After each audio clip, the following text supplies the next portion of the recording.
It is early. It is one preseason game. But please, I beg of you, please let me have this, y'all. Please let me get optimistic just about something in my team's future.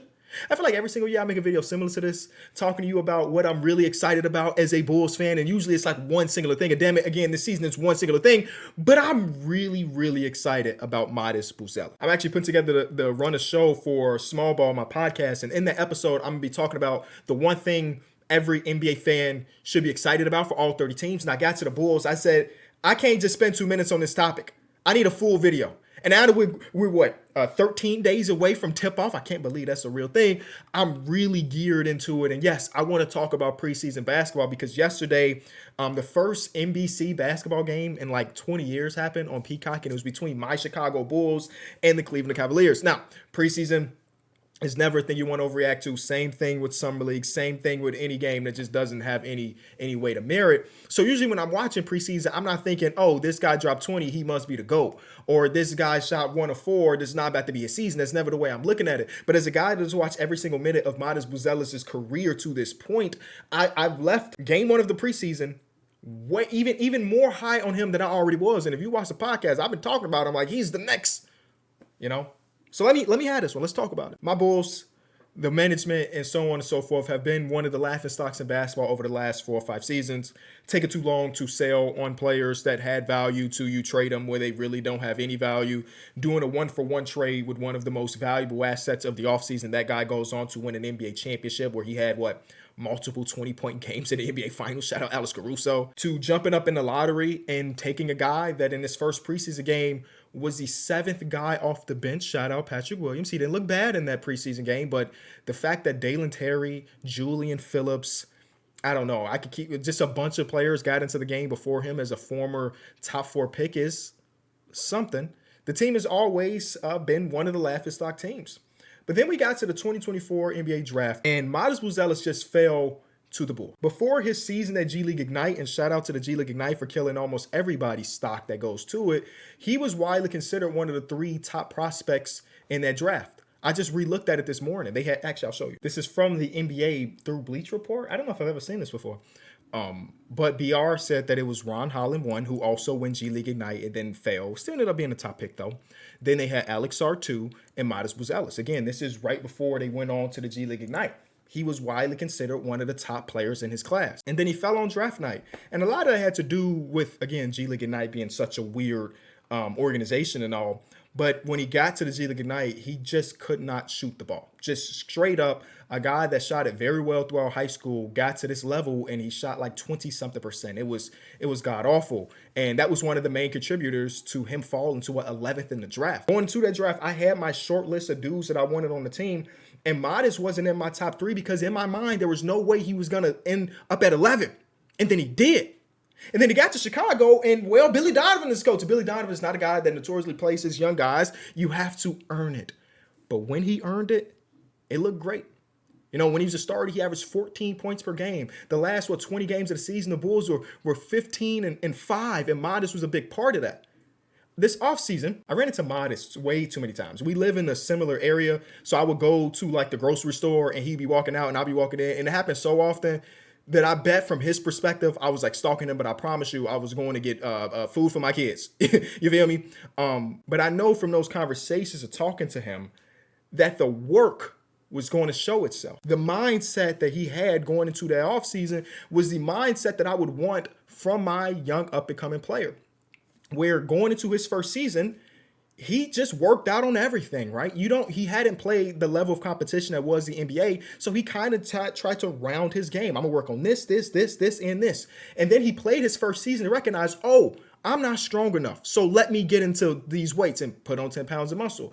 Oh, I recognize that when I do this, teams are reacting like this. So we had a full year and then the offseason to match and try to fill in all of the holes in his game. And in his one preseason game, I looked at it and said, yeah, I can see some of the differences. Yeah, I'm back in the NBA mood, y'all. Yes, I'm making an entire video about a second-year player based on one preseason game, but I need it. Now, I'm not about to go as crazy as he did in his interviews when the season was starting, talking about he wants to win Most Improved Player, which is a really good goal to set for yourself. But unfortunately, year 2 players just don't win it. We've had it happen twice since 2000, and that's like Monte Ellis and maybe Gilbert Arenas, if I'm not mistaken. So it's just not a thing that happens. Even if you are a sophomore year player and you do take a big jump, it's just rare to actually win the award. But he can get my vote. You feel me? He can get my vote. One of the things that stood out to me, and I'm happy that Ricky O'Donnell has the actual stats here. He says, great to see Modest Buzelis has a 30% usage rate and a 74.5 true shooting. I'm gonna look past that. In the first preseason game, even post All-Star year, he was at 19% usage. This is great. This is a great sign. Now, part of this is like, yeah, Kobe White wasn't there. He's our leading scorer. So, yeah, the shots have to be divvied up differently. Who's handling the ball has to be divvied up because, again, Kobe White is not there. But it is a great sign that there was a few times throughout this game where you could see there was an organized piece that was called specifically for Modest. And that wasn't happening a ton last season. Last season, Modest became a really good player at getting it when he could, right?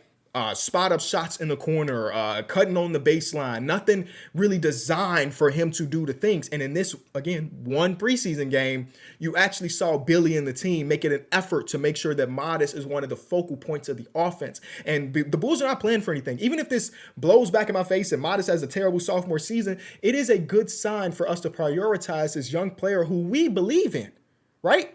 I know the Bulls are always going to be mean because they're going to be the 9th or 10th seed every single season. We're not really playing for anything. So that's why, in my mind, if you believe this guy could be part of the future, you go out to make sure he gets as many reps as possible. And just standing in the corner is just not enough reps. Put the ball in the hands of the ball handler. Let him be a screen man and a roller. Let him play off cuts. Let him pay just everywhere. And we saw a little bit of all of that. Literally, the first play of the game that the Bulls get is designed for Modest Buzelis on the primary action and the secondary action. As you're going to see here, Kevin Huerter comes up, boom. Shout out to Jalen Tyson. He played his ass off last night. But a double stagger there for Modest. He gets it off, tries to curl off of it. There's defenders here. He pulls it out. He says, hold on, re-screen, let me be your screener. And then on the roll, it got picked away. But I love that he was involved in both of these actions, right? We need a better pass there. Jared Allen got some really good hands. It's a turnover, but I love the fact that they went to him immediately. This is where Modest has already showed a bunch of value as like last year as a rookie, but I think it's going to be even amplified this year. The Bulls have made it a priority over the last 2 seasons to be one of the fastest teams in the league, which makes sense. They don't have a ton of talent. So the way you can win some of these games is get up threes and play fast. Here's a steal from Josh Giddey. And then like a gazelle, Modest Buzelis sees that he really only has one man to beat. And this guy's playing very high on this this transition. You get past him, you got a bucket, and he does. That's where he's going to have so much value for this team. Again, here's a quick 2-play sequence where he gets back to, I think Donovan Mitchell is going to miss this regardless, but it's the effort that you care about with Modest Buzelis challenging at the rim right there. And then with them being down a man, again, in the full court, Modest Buzelis is already pretty good. Nice pass there from Giddey right above these two guys. And then lastly, they deny ball on Josh Giddey on the inbound. So Modest Buzelis said, you're going to pick me up this early. Slow step through is such one of my favorite moves. Now, whether it's Donovan Mitchell doing it, because Donovan Mitchell do this a lot, or anybody else, I love it because the defender feels like he's never really ready for it. DPOY, Evan Mobley there to prevent the basket, but nope. Slow step through, take your time, lay it up. I mean, I can watch this type of stuff all day, mostly because these opportunities weren't really materializing last season.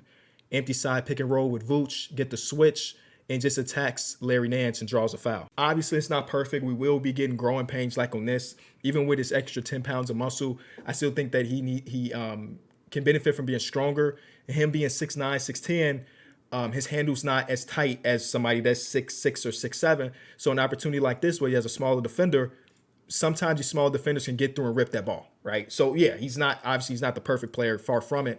But I was really intrigued about all of the times his number was called and how he rose to the occasion, basically on both sides of the floor, because one of the things that he mentioned going into the season is that he wants to make all-NBA team, all defensive teams in his career. Probably not going to happen this season, let's be real. You usually have to be on at least a decent roster defensively to make an all-defensive team. But to have a guy that's 20, 21 years old with the mindset of I want to make all defensive teams, I think that helps change the culture of a Bulls team that struggles defensively. He ain't going to be able to do it by himself. Trust, this team needs a lot of workarounds to be a good defensive team. But if we got one of the most important guys getting after it and talking about how much he wants to be coached, again, it all helps. The swing skill, because we always got to talk about that with these young players. And usually the swing skill is like the same for every young player. It's the shooting. As a starter last year, he shot 35% from 3 on 4.5 attempts. Can he get back to that good three-point shooter he was just 2 years ago in high school, which sounds crazy to say. Let me know if you're excited for Modest, or is this just a Bulls thing? He went somewhat viral on Twitter yesterday, so I don't know.